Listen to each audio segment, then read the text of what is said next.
Welcome back to another video, Rams Nation. Today I am previewing the first real Battle of LA matchup between the Los Angeles Rams and the Los Angeles Chargers. The Rams are coming off of a 34-0 win over the Cardinals.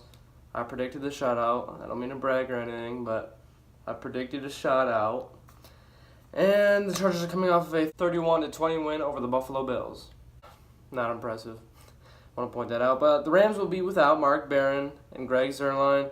And the Rams signed Sam Ficken to replace Greg Zuerlein this week, so you can make all the jokes you want again, just like last year. And the Chargers will be without star defensive end Joey Bosa and former Rams right tackle Joe Barksdale.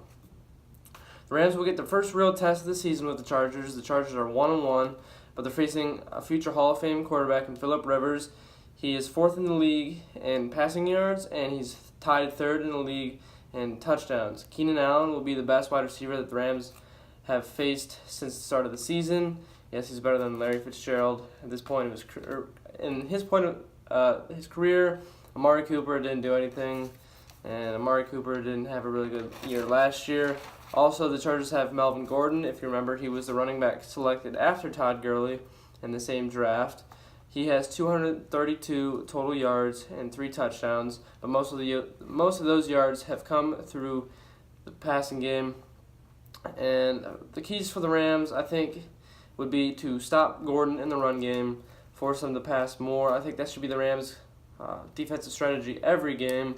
Stop the run and force the pass, because if you stop the run, it makes them more predictable in the pass game, and it's going to be hard to throw on LaMarcus Joyner, John Johnson, and Marcus Peters and Aqib Talib.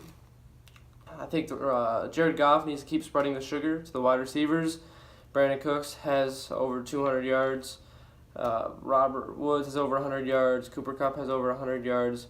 Maybe get the ball a little bit more to Todd Gurley, which leads me to my next point. Give Gurley the ball. He had 22 touches last week. That's not really low, but it's not really high either. I think the Rams are going to have to give Gurley the ball more in this game since it's going to be tighter, and we're going to have to keep giving them the ball to have security late in the game, because I'm going to talk about my score prediction. I think it might be a little tight this week.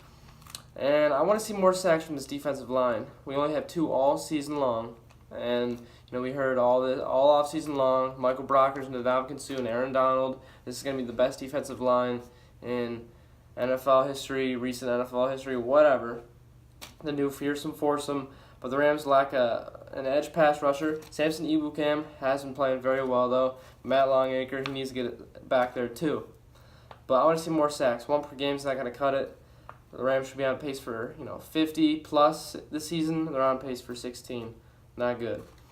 Now I'm going to move on to my predictions in this game. I think Aqib Talib and Marcus Peters are going to get an interception each, which that's reasonable. I think it can happen, especially if the Rams do take the runaway early. I think the Rams hold Melvin Gordon to 50 total yards. I mean, they did very well last week with David Johnson. They kept him out of the game. I don't even remember seeing... the Cardinals didn't even pass midfield, so it's not like they did anything. The Chargers are obviously better than the Cardinals, though. And I think Robert Woods will break through and get his first touchdown of the season. Last year, if you remember, it took him like 5 or 6 weeks. I believe his first touchdown was against the Texans, where he exploded for 2. He had a 20-yard one, and then he had that 94-yarder. But I think he breaks through and gets his first one. And I think this game is going to start out at a slow pace, a little back and forth, not really too much scoring. But then I think the Rams are going to break through, score like 14 unanswered points in the fourth quarter, and they're going to slip away to a 30-17 win over the Chargers. I've come really close on both my predictions. And week 1, week 2. Week 1, I said the Rams were going to win 34-13. It was 33-13. And last week I said it was going to be 38-0, and it was 34-0. That's 6 total points off for all scores combined. So that's really good.